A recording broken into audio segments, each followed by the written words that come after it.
All right, guys, here we are with another episode of Let's Talk Reef in another studio. Here we are in the new studio of Neptune Systems. Well, I mean, we've used it before. Last week we were in my office because Paul was doing videos, right, Paul? 2 weeks ago, yep. I was doing 2 weeks ago. Yeah. heavy recording 2 weeks ago, and I just about finished all that up. So welcome all, and to another episode. We're going to have some good stuff. We are going to cover a few things here today, first of which, will be some talk about some things, a little bit of a, I don't know that it's an announcement, a huge announcement or anything, but people have been waiting for it. Let's just say they've been anticipating anticipated news. Yes, anticipated news. Somebody online said, oh, the Neptune's going to have a big announcement. And I'm like, I didn't say anything about a big announcement. Yeah, it's not huge. But the big announcement here for this episode really is that we're giving away a Trident on this episode. So if you guys want to be much appreciated, okay, and I'm not saying that there's any kind of monkey business going on in the choosing of who gets to win or anything like that, because we wouldn't do anything like that, right? No. It's going to be a blind. It's completely blind, but we would appreciate if you shared the stream right now. Maybe go out to your favorite places, maybe out to, I don't know, Ask BRS TV, maybe. That could be a good place to share. Maybe you go out to Richard Aficionado, maybe you go out to, I don't know, even Farm Boy Reef, I don't know. Reefs.com. Reefs.com. Reef Builders, go out there. Yeah, share it. They don't see enough Neptune stuff out there, so we'll get them on there too. And share it around, and we'll pick it later on in the show. About 10 minutes before the end of the show, we'll kind of call it on everybody, and then we'll give away a Trident.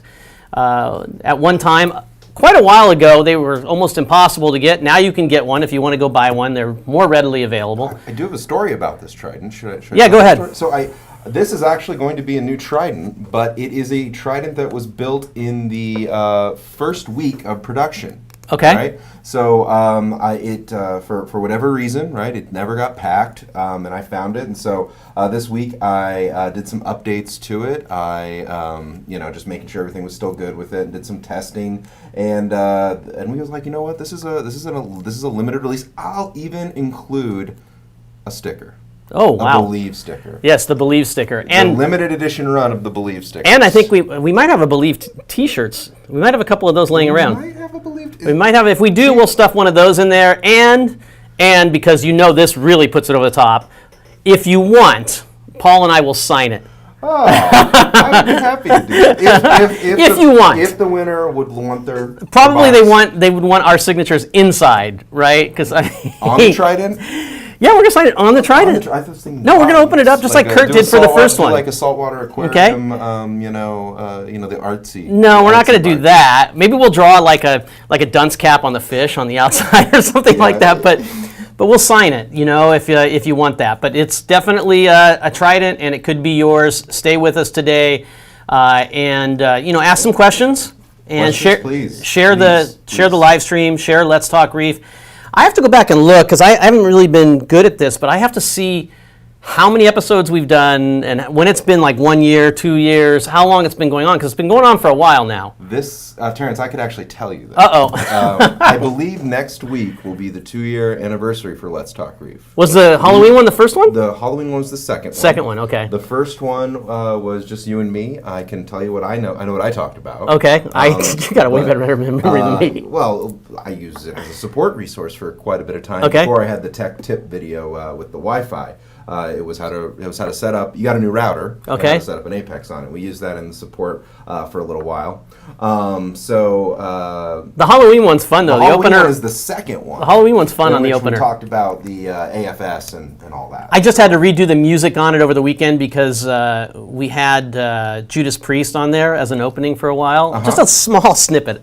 It was 10 seconds of Judas Priest. And their people came and nabbed us for copyright. That was a problem. And I understand. Mm-hmm. So I had to go dump in some more heavy metal of some sort from royalty-free heavy metal in there over the weekend and re-edit it. But I appreciate you doing that. John likes using that as a support resource. Because what's on that one? Cleaning the wave? Or? No, that's how to set up a virtual AFS feed cycle, like tying everything into the AFS operating and turning and shutting down. That was episode 2. Okay.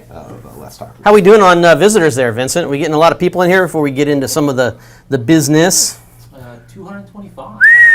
Wow. 38. 220, 238. Awesome sauce. So I just realized I was muted the whole time. no, really. Yeah, I must be getting picked up by your mic. We both good to go, Vincent, over there? You're good. Okay, Paul? I would assume. I mean, Okay. we'll find out in about another They usually 15 tell us seconds. all the time They'll when we tell have a us problem. right away, so maybe I was just getting caught up. So anyway, all of you, Heather Allen, Chad Mush, Gideon, Lucas, Clint, all you guys, Milton, thank you all for coming. We didn't have quite as long of a lead-in this time with where you coming from, but we appreciate all of you. First piece of real news. Vincent's like pulling his hair out over here. He doesn't realize how distracting that is on the other side of the camera. I have no idea what's going on, but we're having fun. Yeah, this is special. Okay, so what we're doing today is Whoa, what can you lift it? Do you need help? Oh my Yes. gosh. So this is a 6-month kit. Some say it would never, ever exist again. Well, Some to the say, naysayers, yes. to the naysayers, they do exist. This one has been bounded within the last 24 hours, I would imagine. And, well, there's a lot of liquid in there. Yes, there is. 3 liters.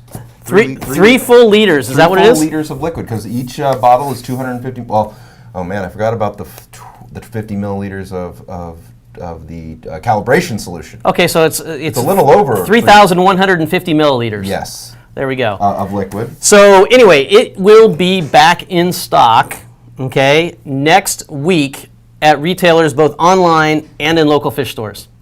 You heard it here first.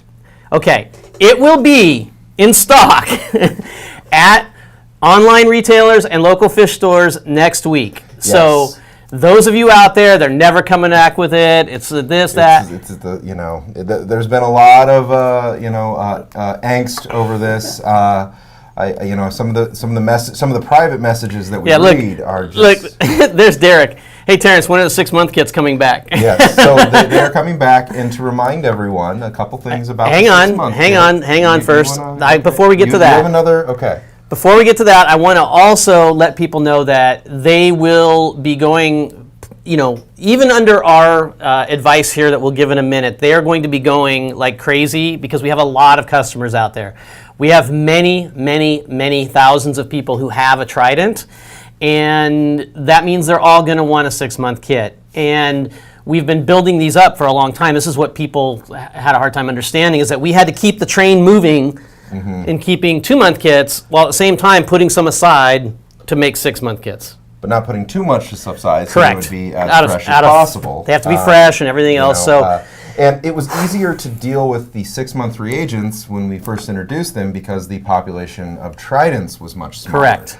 Now that population, they've multiplied the Tridents, the unicorns, and so now the number of seats, if you will, for the 6 months are high. Absolutely, absolutely. Glenn Allen, you have been shouted out. Okay, there you go. Now you can't say that anymore. So, so the thing is that these retailers will run out of stock. It's going to happen, but that doesn't mean they're not coming back in stock. So we will have retailers who won't even get them next week. Some of our retailers, they'll get them the following week, but a great deal of our retailers will get them next week. Yes. And the online retailers will get them and get quite a few of them.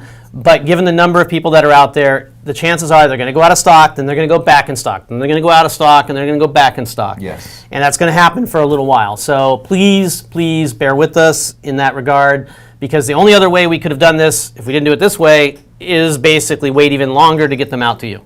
Yeah. And even that's a problem because we have the sell-by dates on them and whatnot. So, Terence, and just Go ahead now. Now you can go. Okay, so details, right? One of the details on this is there is and on all of your Reagent 2 Tridents as well, there is a sell-by date on all of those, okay? And we've never really talked about this before, but the sell-by date is a date that it needs to be sold by the retailer. Right? And the Trident, the reagents are good for 1 year from the sell-by date.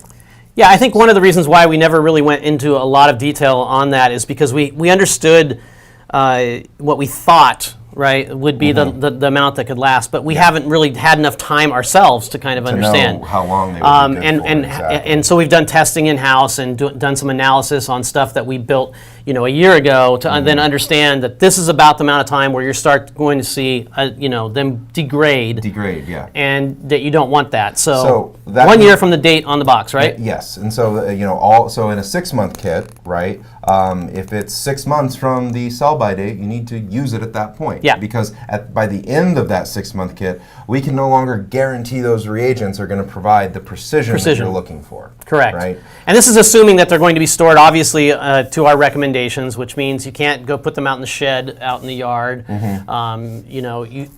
So heat is worse than cold. Right. So cold, cold is not as big of an issue. It's the heat that's really a problem, and it's the continued exposure to heat. To leave them out in the hot garage in Texas in the summer would make that year period. It'll accelerate it much shorter. Yeah. It's part of the reason, why they have to remain fresh and all these things that we're doing in order to... And we've put this kind of requirement on our retailers as well in terms Yes. of they can't have a warehouse, in a storage locker and store 40 of these things. They need to be stored in a cool, dry place. Correct. Some resellers, you'll see them in the reagents, maybe in a fridge. That's fine. It doesn't necessarily hurt it in any ways. Right. And if in the very cold months of winter, you poor people in the north, if they freeze and they come frozen, it's not a big deal. You just have to let them thaw, and then you can use Correct. them. Kevin Peterson asked, how do we win? We're going to randomly pick somebody 10 minutes before the end of this stream. You have to be present to win. I'm going to require that, so you're going to have to chime in. And so if we have to go through a few people, that'll be fine. I'm not going to probably do a Control F and try to find out if you made a comment or not. That was a question or not. I would love to see more questions in our streams. But I like all of the people out there. But one of the things too, Paul, you didn't touch on yet is when you go to buy them, don't stockpile them. Oh, this is one of the most important parts about reagent sinks. I don't mean to cut you off, but I do want to stress the importance of this. So I need to make sure that people know this is important. So our recommendation is to buy one, okay? If you're utilizing the TRIDENT in its normal minimum 4 tests a day that it does. That's because if you were to buy 2, you would be pushing yourself for sure right up against or past that last date. Because when you get them from the retailer, they could have 2 weeks left or 4 weeks left or who knows what left on there. So the best thing to do is buy one. If you happen to be running, say, 8 tests a day or 6 tests a day like me, well, then that's not going to last 2 months. Each one of those out of the 6-month kit, you're going to have a 4-month kit out of a 6-month kit. And in that case, you can buy more than one. Yes. So if you prefer to test 8 times a day, that means that 2 would be an option for you. Yep. Yeah. Kyle Collins asks, do you have to have a TRIDENT to run the Apex? Yes, you have to have a TRIDENT. You do not have to have the full kit if you don't want it. You can buy the TRIDENT, just the base if you want, on its own. But it has to be one that looks like one of these. This happens to be the Apex. This one happens to be the Apex EL. You have to have an Apex to run the TRIDENT. But the Apex EL's $500, and you get so much value out of it. Okay. Is that it for reagents? I think so. So we're going to give this one away. There will be a limit 1 for purchases as much as possible in the online sectors. Correct. We really do encourage you not to immediately then go place another order if you do see them available. Right. The reagent 6s are going to become more and more available as time goes along, as the channel starts to fill with them, and people have a 6-month reagent kit. So just leave them out there for the other control freaks. So somebody asked, when you get to the end, can you pour the old one into the new one? No, that's not generally recommended. No, it will affect your precision and your results, and lots of things won't be going great for you with you won't get what you expect out of your TRIDENT. If you were to do that, we can no longer guarantee the precision, number 1. And one thing you need to understand, especially if you combine, reagent A, for example, right? So let's say you combine reagent A, and then you calibrate your TRIDENT to that, and then now you're onto your second bottle of reagent A. That because you've mixed 2 batches of reagent in the first bottle and calibrated to that, right? It's no longer going to be calibrated on the next bottle. Correct. So your alkalinity will suffer as a result of that. Absolutely. Well, the measurement. We're getting a lot of Trident questions of people having some of the general Trident I love stuff, so that's good. I love it. I mean, Cedric there said, does it test and dose or just test? Well, Cedric, no, it does the testing for you of alkalinity, calcium, and magnesium. 4 times a day alkalinity, 2 times a day calcium, magnesium. And it'll provide those numbers to your Apex, and then if you have our dosing system, you can put it into an automated routine where it will automatically change day to day your dosing based on the results of the Trident. And it's kind of a, you say what you want to maintain. As long as you're within fairly close to that value, we'll flex up. When you're a little bit below that value, we'll push on the brakes when you're a little bit above that value. Another person asked, can you do 2 tests a day? And another person asked, can you just do manual testing only, okay, with it? And the way the Trident works in the way that it's prescribed is that it is an ongoing running device that is analyzing your tank in that ongoing manner. We know that there are people who are running them manually. We can tell you that the results that you'll probably get are not going to be what you'd expect, and they certainly won't be as precise as doing it the way that we do it with 4 times a day. And there isn't one for 2 times a day. The minimum is 4. Yeah, the precision and accuracy are going to suffer the most if you were to switch it over to manually mode, especially as those reagents get older and older and are exposed to air longer and longer. And yes, we do recommend when you change basically the reagents, right, Paul, that when you go from one 2-month kit to the next 2-month kit, that's when you do the calibration. Not every change, because in a 2-month kit, you're going to get 2 A bottles, and you're going to get 4 A bottles, right? So in a 2-month kit, you're going to get 2 A bottles. 2 A bottles, 4 bottles and total. a B and a C. Okay, so the B and the C are going to last the entire 2 months, time. yeah. The 1 bottle of A will last for the first 4 weeks. 1 bottle of A will last for the second 4 weeks. There is almost, depending on your alkalinity level, it's very common for A to be left over at the end. That's because if you are running a very high DKH, right, you're going to need more reagent to do that titration, and we include that for people that want to run high or low. So if you run if you run lower alkalinities, like in the 7.5s to 8s, like me, you usually have leftover A as a result of that. But again, I don't encourage you to mix those for the exact reasons that I spoke about earlier.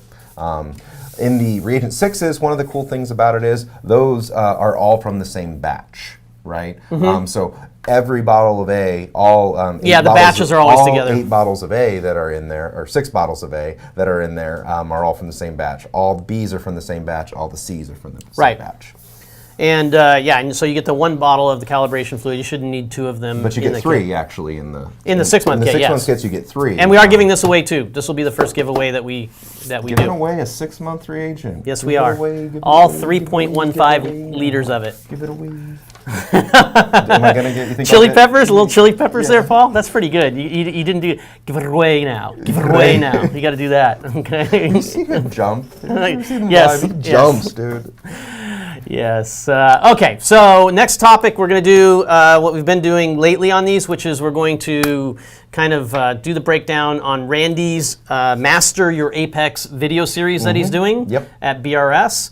Randy's been doing a great job with these. Fantastic job. Absolutely. Great, fantastic. We're doing a little bit out of order. We're going to do last week's before we do the ATK one, because we had some other content here today, and it's going to take us a whole episode really to dive into the ATO stuff. So we're going to talk about the powerheads today. Okay. And how you can master your Apex or master your powerheads with your Apex. How you can get the most out of not just if you use a wave, which of course I recommend, of course, but even if you have other power heads, some of the things that you should do. And so, first, do we have a video or no? We don't have a video. We'll see. Okay, so Vincent's like, I just wanted to pull the intro if you got to Randy's. Do you have the intro that he does? The whole intro? Well, like 30 seconds, right? No? Okay. Oh, there we go. It looks like something's happening. Oh, look, we're down there. Yes. Mystery Science Oh, Theater he's thing. moving to I Let's forgot Talk about. Reef, BRS TV. Oh, look at that. Vincent's freestyling here. I am freestyling here. So. It's okay. Hey, Neptune Systems, can you please make B and C replacement only function? No, because Glenn, you should be changing out your A at the same time, right? It doesn't do any benefit to hold on to the A, right? Because even if you mix those together, right, that's going to ultimately cause precision and accuracy. You can run out.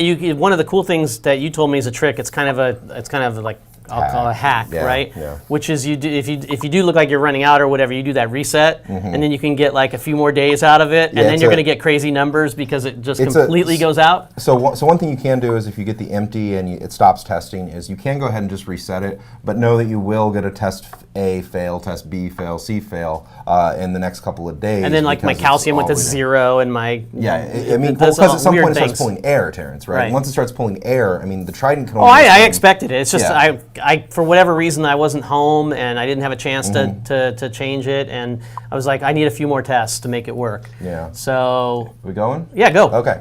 We're waiting on you. We're filling time.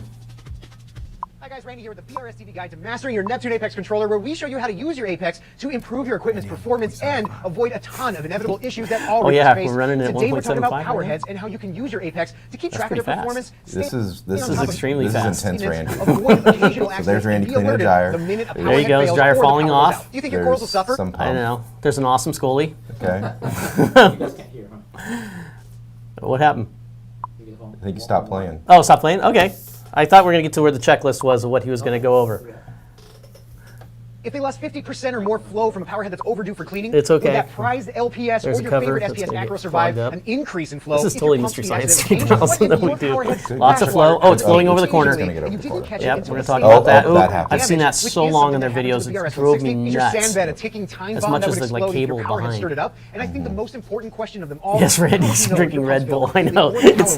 Randy's like this when we speed it up. It's pretty funny. The answer is there are tools available to us to stay on top of powerhead issues, and today I'm going to show you how to solve all of them. I love it. Using 3 simple Apex functions. I love it. Here we go. Here's the checklist. Okay, what we're going to go over. Using ORP alarms. Using ORP alarms. Leak detection sensors to avoid damaging your sand and floors like this. Yeah. We'll also set up your power heads to avoid them spraying water everywhere. That looks cool. And I'll show you an easier way to find that perfect flow pattern for your we do it on hyperspeed. This is the way we watch them here at Neptune Systems. So we're letting you do the same thing. Go big or go and then you can go back and watch it back if you want to. You see the best power head on the market right there? Yes, I know. I saw it. Best value, best flow, everything right there at the end. Okay, so that's what we're going to talk about. So in that order, okay, the first thing that Randy talked about was that your tank relies on water turning over for the health of the fish. This is why we have power heads and for the health of the corals, okay? And because of that, your power heads are super important. So related to this, making sure you always have water turning over is making sure your tank is running. Right. And so not having flow in your aquarium for a short period of time is not going to be catastrophic. Not having flow for a long period of time will be catastrophic. Yes. And also depends on the ambient temperature, but sure. And your livestock load. So the number one thing that we tell people that Randy's been putting in all these videos is heartbeat. Heartbeat. Which, because we run a full cloud system with the Apex, we have the ability, because we're always talking to your Apex, to know that it's talking to us. Right here on the in the servers. And the heartbeat, when it loses that connection, because either maybe your power went out or maybe your internet went out, you can't know why.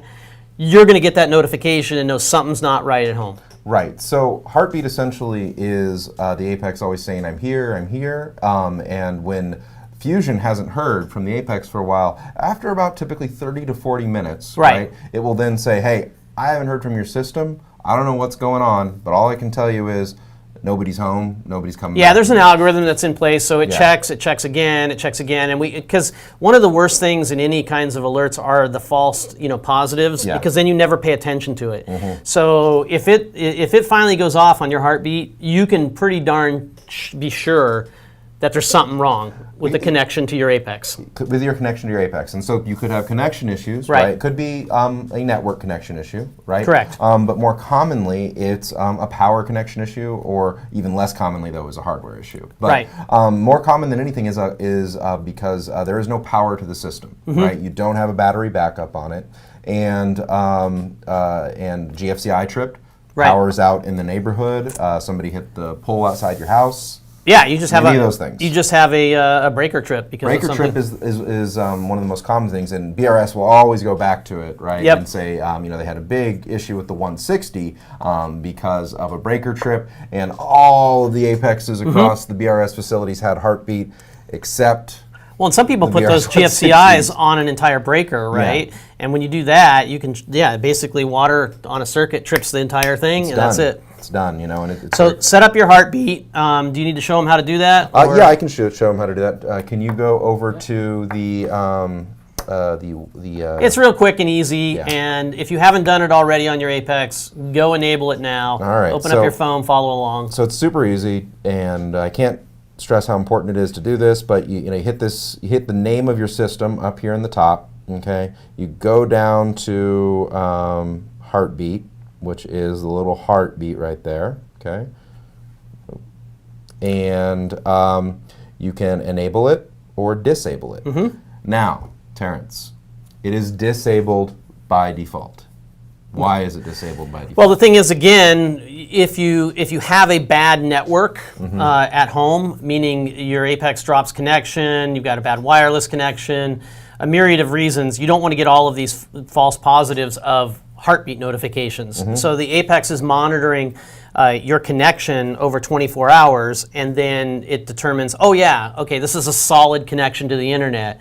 Now if I get anything that interrupts that, I'll know it's for real. Yes, exactly. And basically, once you establish that you have a reliable connection, once you've been up for more than 24 hours, this one has been up for over 4 years, and you are the owner, right? So you can't be a manager and enable heartbeat for somebody or something like that.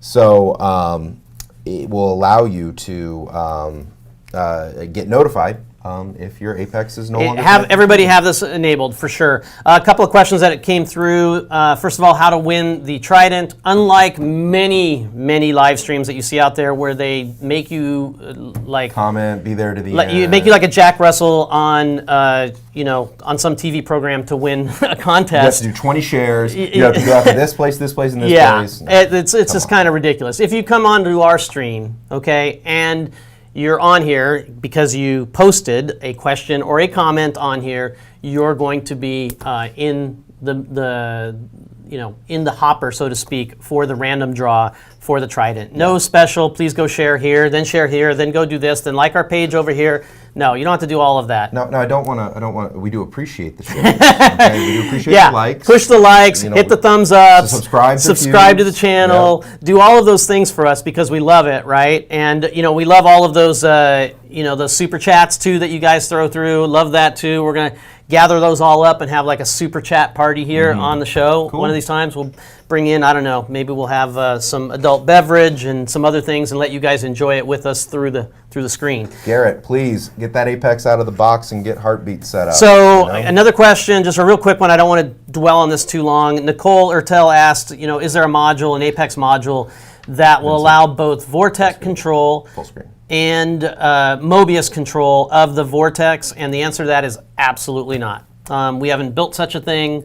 The Vortex themselves, they have pretty much dropped out of the control that they used to have with the ReefLink and moved on to something else, and in doing so, kind of left it behind. Yeah. So I don't see that in the future. Probably, I don't know that that's going to happen. Okay, next thing from Randy's video is Randy obviously says, if you're running a powerhead, most powerheads have a power supply, a control box, and then the power head itself. Yeah. And so they have their own little dials that you turn to make the power head go or to do whatever kind of functions you want. Synchronizing the different modes that they have to turn them. And so you basically just plug them into your Apex. Do you have to plug them into your Apex? No, but we're trying to show you how to master your power heads with your Apex. So you got to plug them in. And one thing Randy really focuses is on integrating those things to the Apex, even the things that are always on. Based on the power monitoring and all the features that the Apex have, it really allows you to know how the power head is operating without ever being there. Right. So the first thing that we go through is it really does give you like bonus features for a power head, even if it's not part of the Neptune Apex ecosystem. Right. And I'll go through a quick setup here on just in terms of how to turn an outlet always on. Okay. There he is, guys. No, there's the man behind the screen. Isn't you really live? Yeah. That's awesome. I love that. Vincent straight on. I had it set up. You need to put tape over that camera, buddy. Yep. Little gaffer's tape. So the way that Randy showed this was he actually went to the outlet controls, right? And he by clicking the gear right Hey, next to Vincent, the outlet. scroll to the new comments for me, would you? Because they're not. Okay. Click that button on the bottom. And then he did some programming here and showed you what to write. But one thing he neglected to show you was that there is a task to There's turn tasks out. for everything, There's Paul. tasks and right there at the top of the list is something called always. Always. Okay. Because where we want to start with the power head is just by always turning. So there's a lot of devices that you have that, although the Apex isn't really controlling them, they're things that are generally always on, right? You still can utilize a lot of Apex functions that we're going to show you today to monitor those devices. Yep. So you could type in the word. If you didn't know this, you could type in the word on or off, and this would also Pop show up, up. yeah. So we click on next. We're going to choose the outlet that we want to do this with. Let's say I'll use my Tunza power. Okay. And I'll name it. Tunza. I have a little 6040 in my 34-gallon tank. And I want this outlet to remain on or off. Well, guess what? I want it to remain on. Right. Okay. And by default, now it's going to send it off, and it will also keep the fallback state. Can you name anything that would? you need to be always off?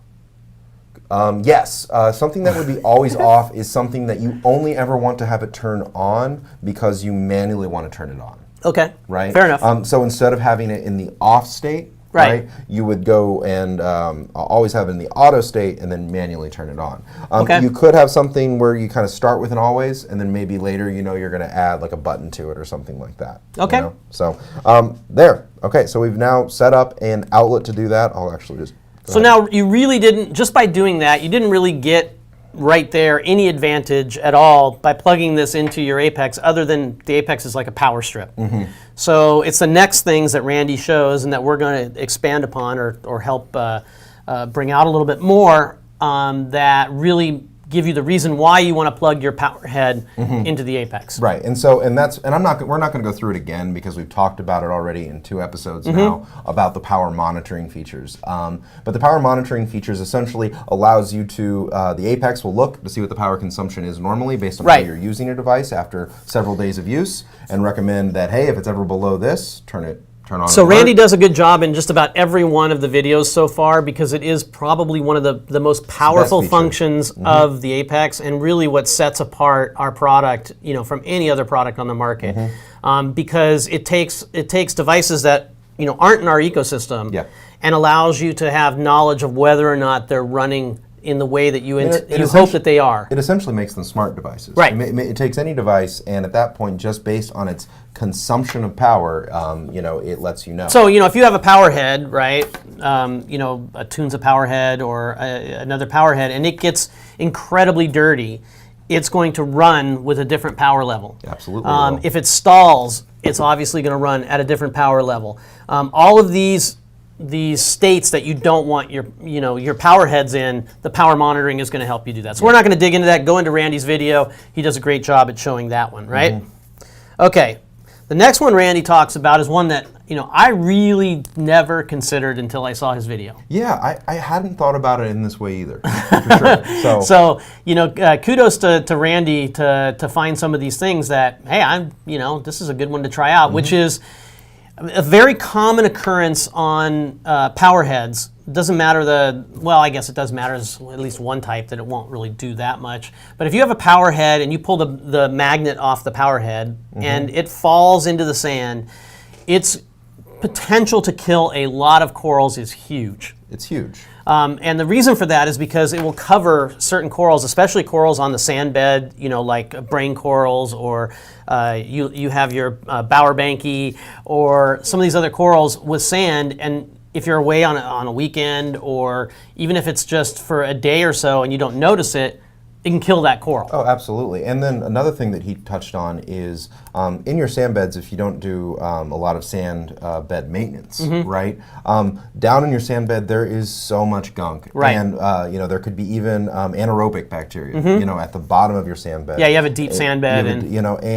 When a power head falls off and starts kicking all of that up into the water column, Right. it can cause all sorts of problems. Right. But the apex can let you know that that has happened, not only based on power, but So this also is, based one of the on, situations, chemistry. yeah, the ORP, and it's one of these things where everybody says, oh, ORP doesn't matter. You talk to various, people, and especially some old salts that Yes. you'll often see on some videos and whatnot. Well, it's because it's. Go ahead. Sorry. It's okay. It's they basically don't, if you don't really use monitoring and you're back, in days of yore, you saw ORP as a value you take once or twice, not as a value that you study on your aquarium as what normal is for your aquarium. So I think part of also is this is the idea of ozone, right? And I think ozone is not commonly used in most modern reef aquariums. Right. I mean, there are examples in which it does make sense, but I don't feel, one thing that you're looking for when you have your stuff loaded up in your BRS cart is an ozone generator. Right. And ORP is controlled by ORP controls ozone, right? Did I say that right? Well, the value in the ORP will control when your ozone comes on or off using the apex. That's what I was trying to say. And I think that the value of ozone, has gone down a lot. So therefore, the value of ORP, has gone down as well. And when your ozone kicks on, it changes the ORP in your tank. Yes, because it is. Anyway, back to the crux of the matter is that all the gunk that you have in your sand bed, right? Unless, as I saw somebody said, have a bare bottom. If you have a sand bed, you're probably, unless you're the most fastidious person around in your reef keeping, it's going to have a lot of gunk in it. And as soon as that gets kicked up with the sand and everything, your ORP level is likely to change fairly dramatically. Yes. Okay?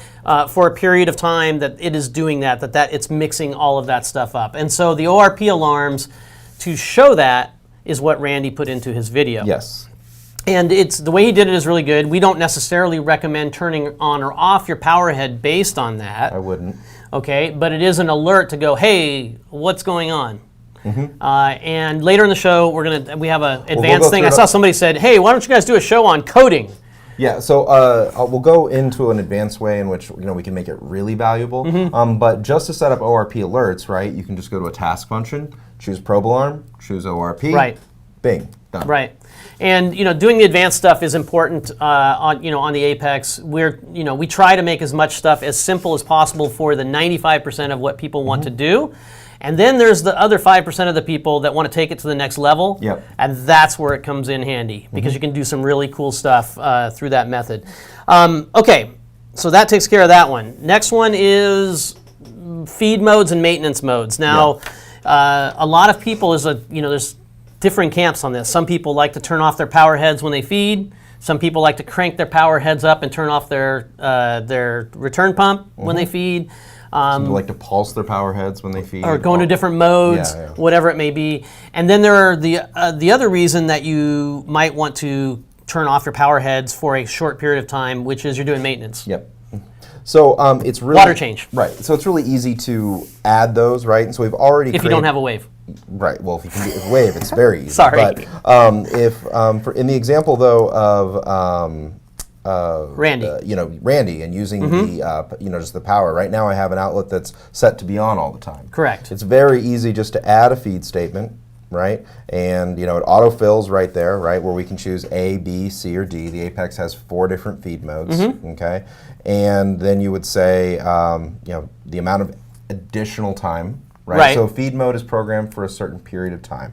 It could be 30 seconds, or it could be 60 seconds, all the way up to 3,600 or some very large number of seconds. And at that point, right, you can say then on, or then in this situation off. Right. Right. And so now if I initiate feed A, it can turn off. Now that would be maybe for me doing spot feeding on my LPS corals. Right. So the thing is, you have your 4 feed modes, and so you have feed A. Maybe that's the actual feeding, and you change the way that you do the power head on that one is completely off. But your feed B, which you have set for 15 minutes or 30 minutes is your water change. Absolutely. And another way that you could do this too is you can just program one device to kind of be the master feed device. Okay. And so in my example, it's my return pump. Right. So this is what Randy did, didn't he? This is what Randy did exactly. And then you could say then off. So if my return pump power is on, or in this situation, off. Yeah, off.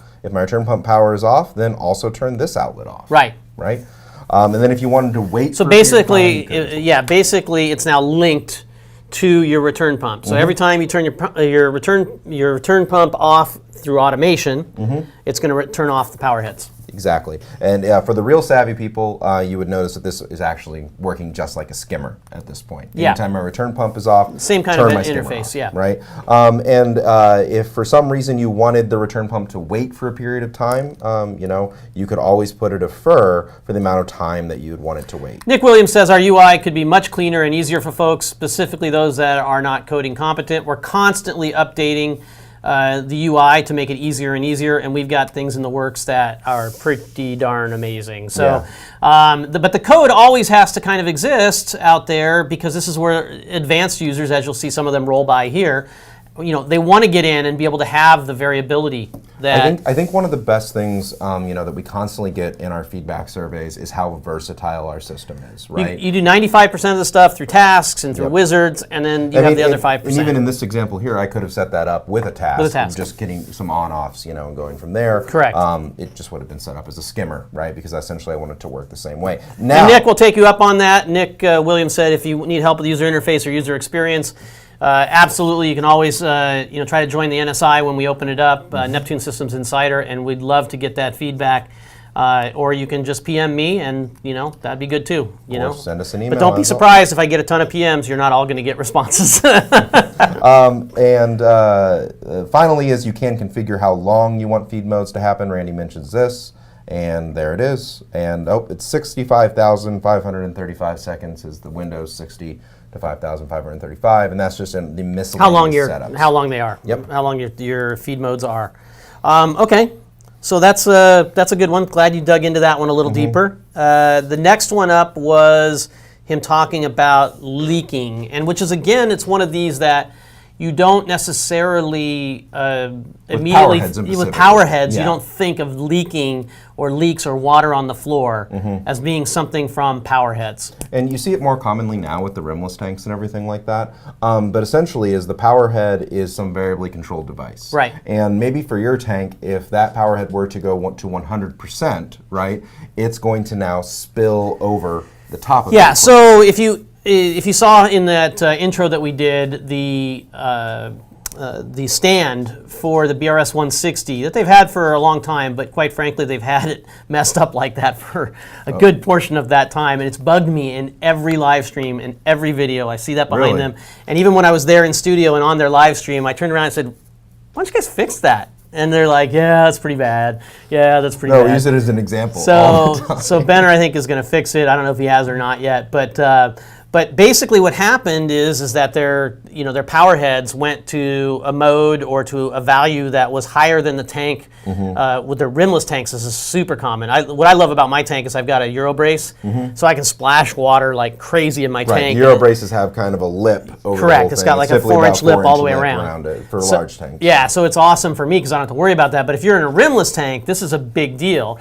And even if you set everything perfect on your tank so it's never going to overflow, the best laid plans are often taken completely out by your kids or the mother-in-law. Yes. It could be somebody cleaning around the tank, which also be wary of. But somebody basically hits the dial, sits a mode, and then it's just asking for it. I mean, if you saw the control that Randy showed in the beginning of the Tunza, right? It's 3 little dials with lights on them, and it just says 3-year-old, please come play with me. Yes. So you can see how that happens. So this all leads to leaking and leaking down the side of the tank. So Randy does a good job of pointing that out too. I just wanted to go in a little further in our discussion right now to explain to people why that happens and that it does happen and it's not so straightforward for people.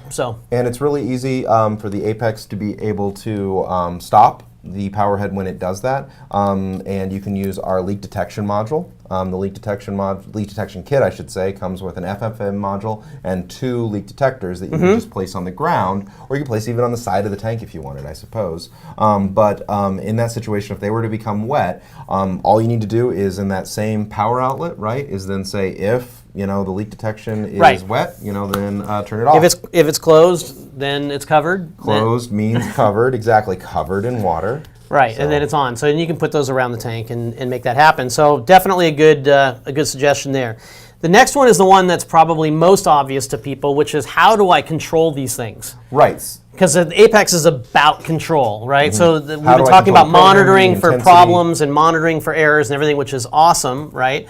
But what if I want to control the flow in the tank, or make it go higher or lower, or pulse it, or all of these things? And Terence, I should mention that once you control through the Apex, it usually locks out those onboard controls. So Yes. that 3-year-old now messing with the dial isn't going to do anything. That's a very good point. That's a good point. I completely forgot about it. Yeah, it does lock them out.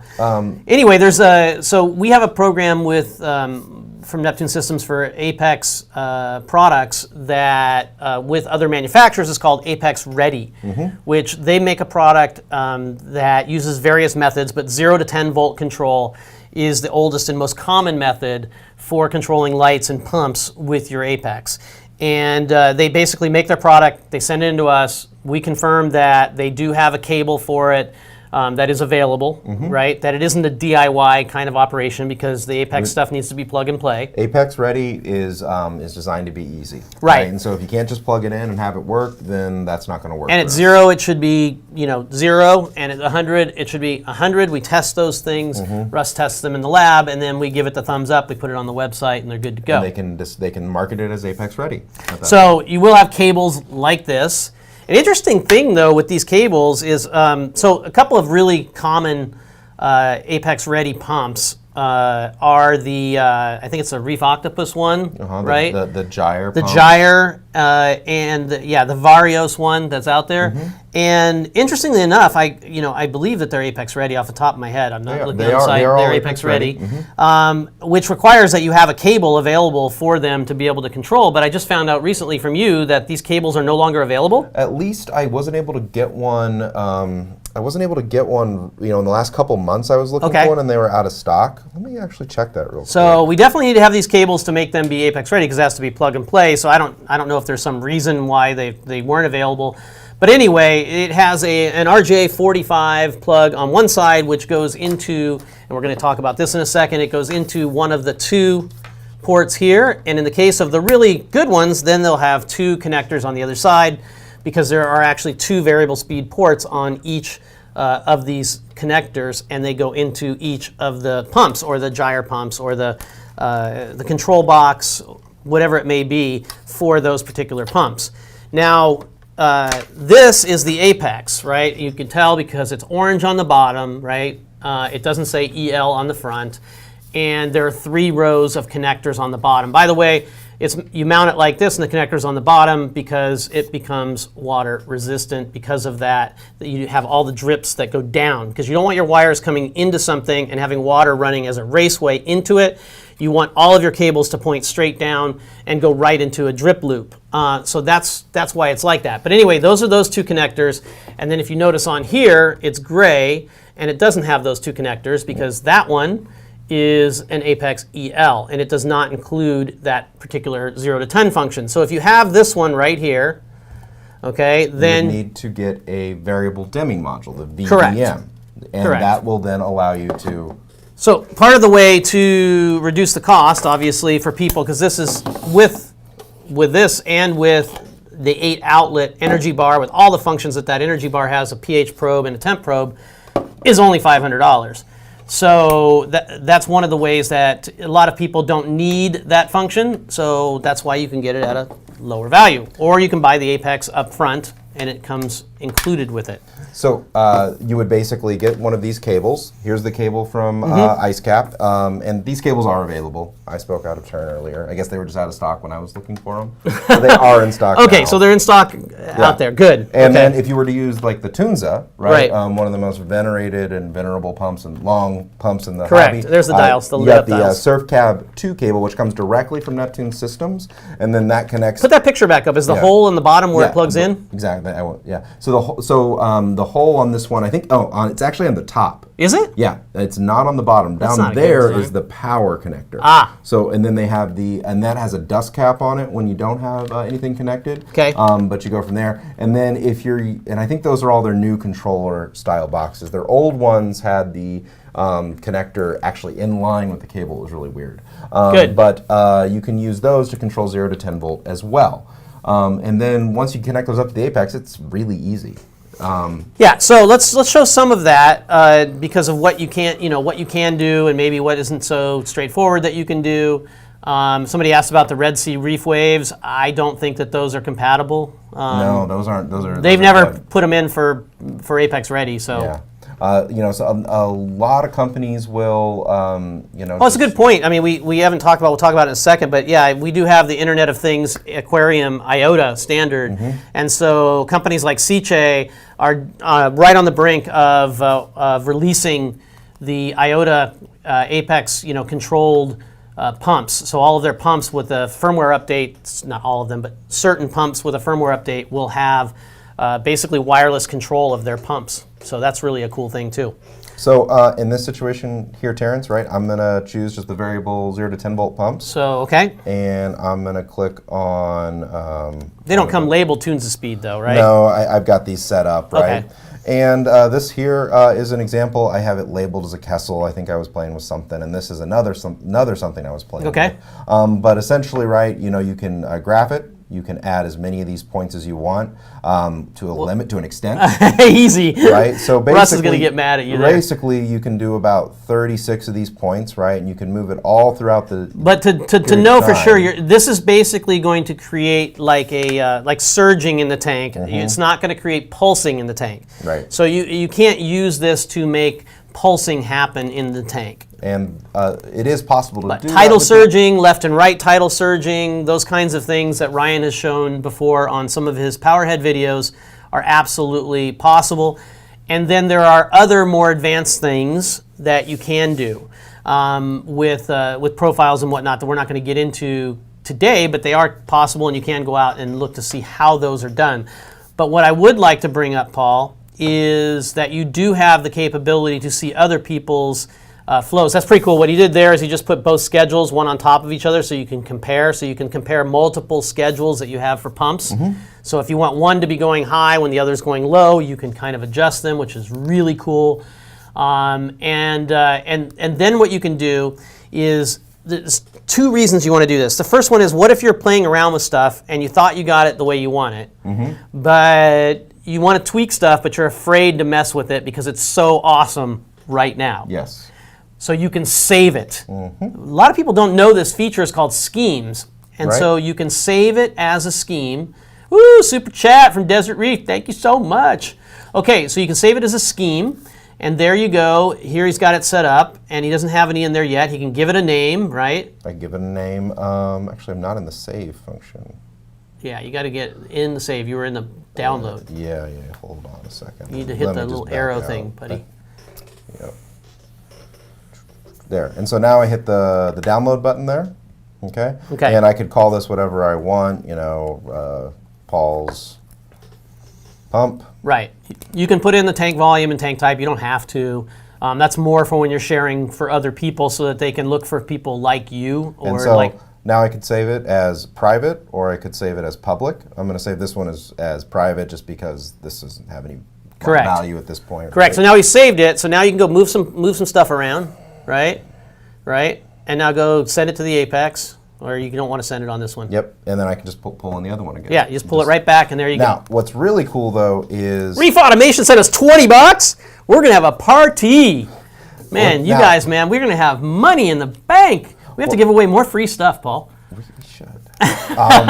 Now, one thing that is really cool here is you can click on Discover, right? And then let's say you have a gyre, right? You can actually just search gyre, okay?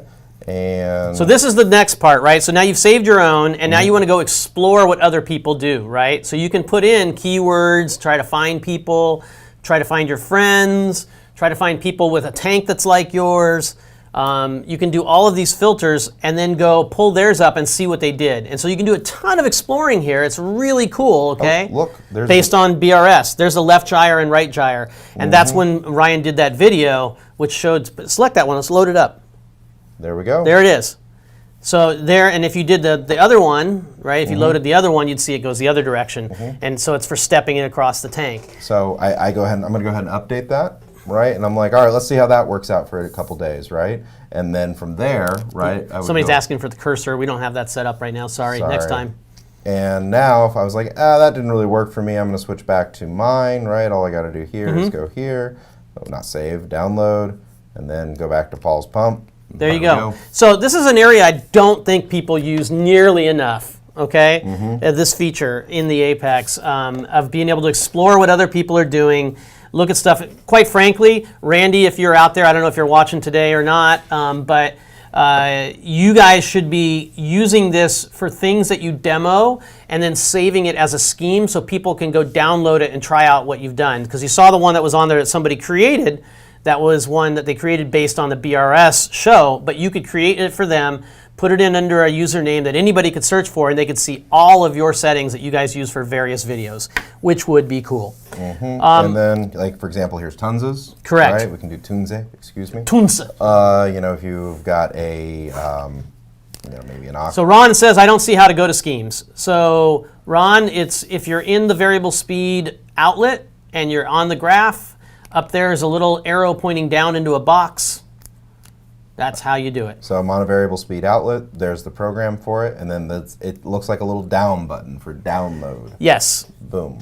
And then you click on Discover. And for those of you on IOTA devices, you'll be able to see other people on the same device, what they're doing. If you happen to be on an Ecotech device with a WXM, you'll be able to see those. So it's only devices that are in the wizards, right? It's not like outlets and things like that. And you also automatically only see the ones that apply. So you're not going to see the 0 to 10 ones when you're looking at Ecotech or vice versa. So it's really, really cool on the 0 to 10. I hope you guys enjoyed getting some of that insight, that extra stuff. And Randy, I'll make sure you watch this back if you're not on the live stream, buddy.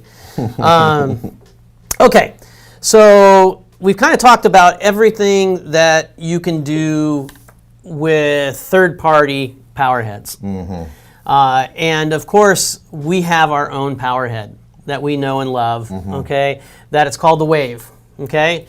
And so there are extra things that you can do with the Wave in our ecosystem that you can't easily do, or maybe not even do at all, like some of the random functions, you know, with other powerheads. So I'm not going to give a complete pitch on all the hardware sides of the Wave here for the most part, but there are a few things that relate to what we were talking about. Number one, we had a feed mode or a maintenance mode for when you do a water change, right? Well, that's completely unnecessary with the Wave, because as soon as the water goes below the Wave, it shuts off. Yeah. And as soon as the water goes back up, it turns back on.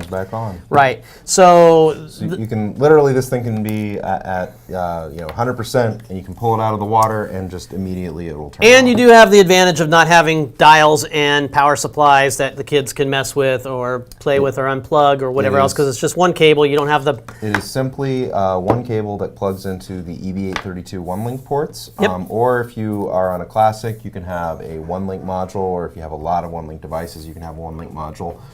So go watch the videos. I mean, we don't need to get too deep into it, Paul. No power supplies, just plugs in. But do show them how it works on the graph and what the difference is now when you use the Wave compared to some of the stuff we just showed. So we'll go, and I have a Wave. Since Randy didn't dig into this too deeply. I have a Wave on my 34-gallon, my Red Sea 170. 34 gallons. So they said it couldn't be done, that you can't run a Wave in a tank smaller than 100 gallons. Paul did it. So yes. And now, granted, he's not running it at 48% or anything like that. So I do get up to about 20-30%. That's pretty crazy. And I use that when I'm in pulse mode. Okay. I like a standing Wave. And there's a lot of different modes available from the Wave pump. We can click on the Help button here, up in the top right-hand corner, the little question mark.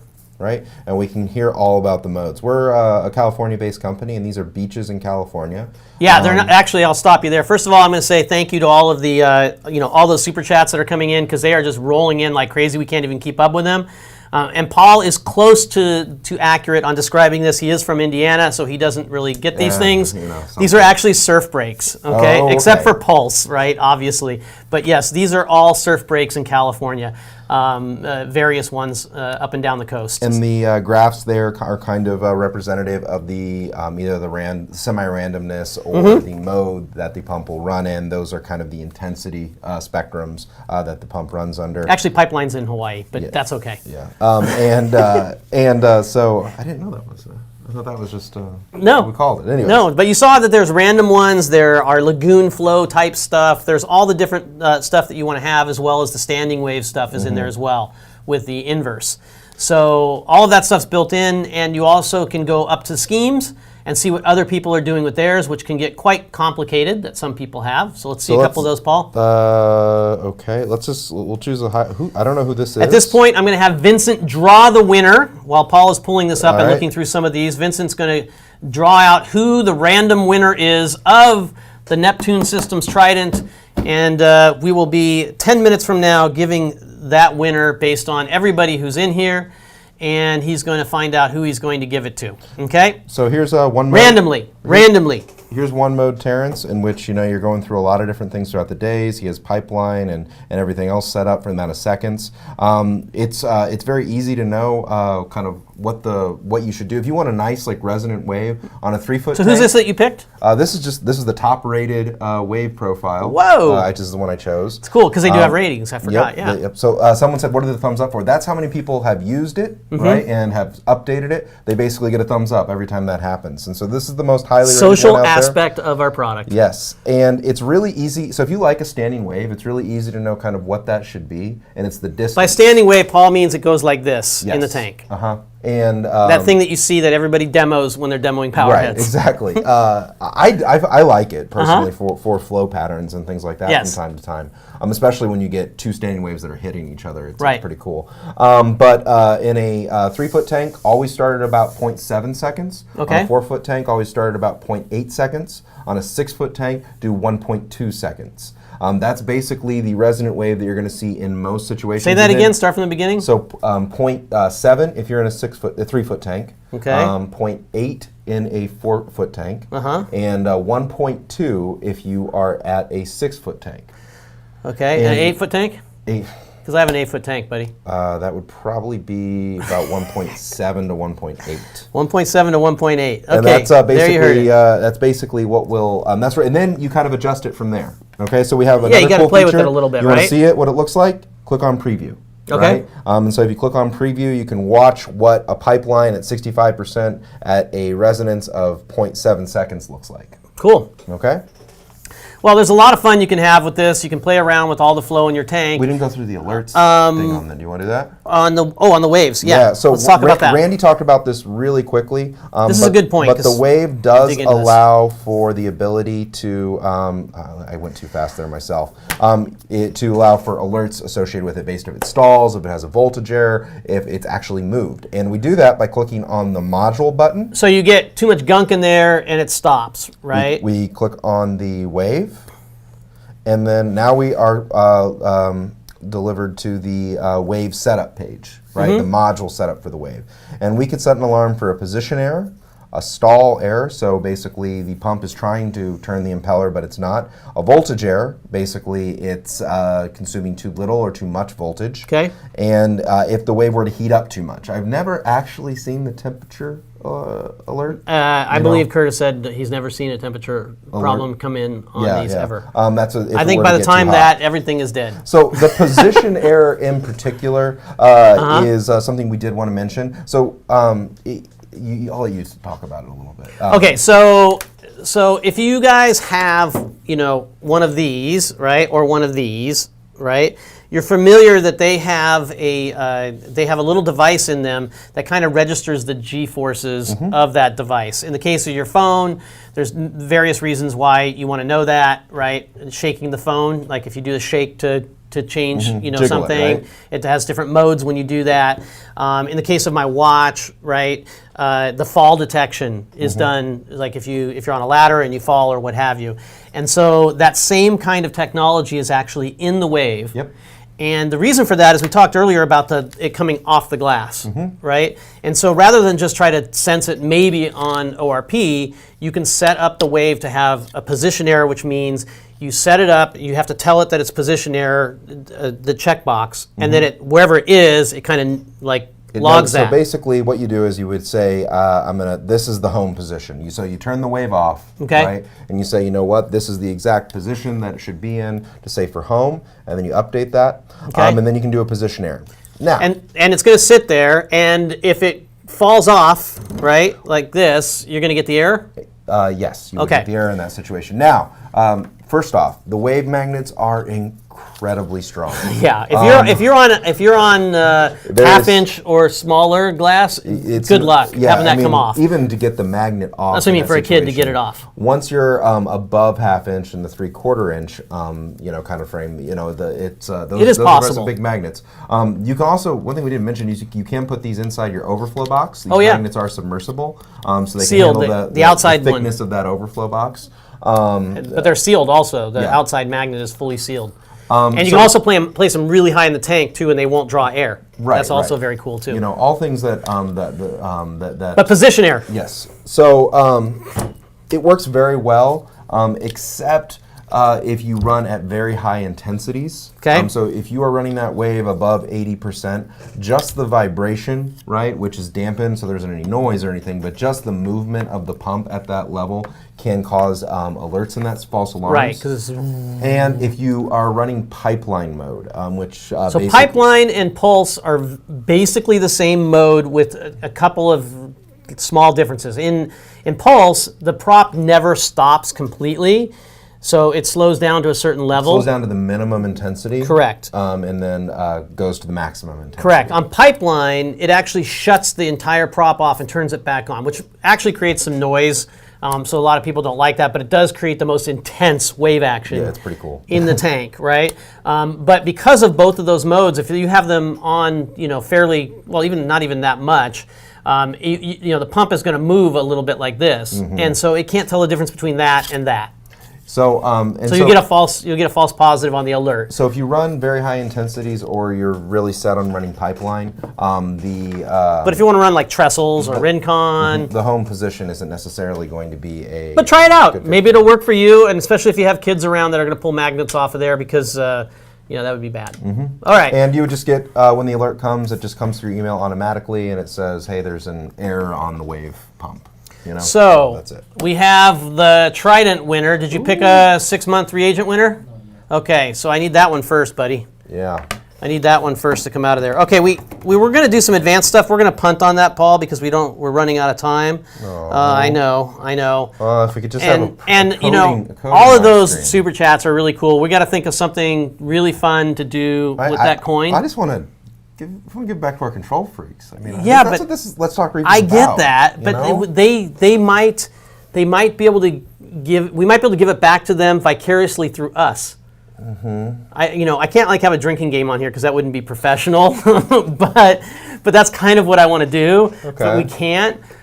Maybe it's a donut eating contest after I'm out of keto or something like that. Oh no, here we go. We do like the Paul Newman egg eating contest, Paul. You and I, we'll just buy a bunch of eggs and see how many eggs we get through. But we do something for them, right? Yes. Right, for sure. Okay, so first winner is of the 6-month kit. Sorry, you are not going to win the Trident, but you will get the 6-month kit. You'll get the first 6 So month hopefully kit. you have a Trident. If you don't, okay, then maybe your buddy does. And if your buddy doesn't, or you don't want to give it to your buddy, a better option is to get a Trident. Yes. So the 6-month kit goes to Kevin Riley. Kevin Riley, congratulations, Kevin. Need you to comment in if you want your 6-month kit and send to sales@neptunesystems.com. No, just Nope. You can just message us through Facebook. Oh, that'll work? Okay. Just do a Facebook message in the Neptune Systems Facebook group.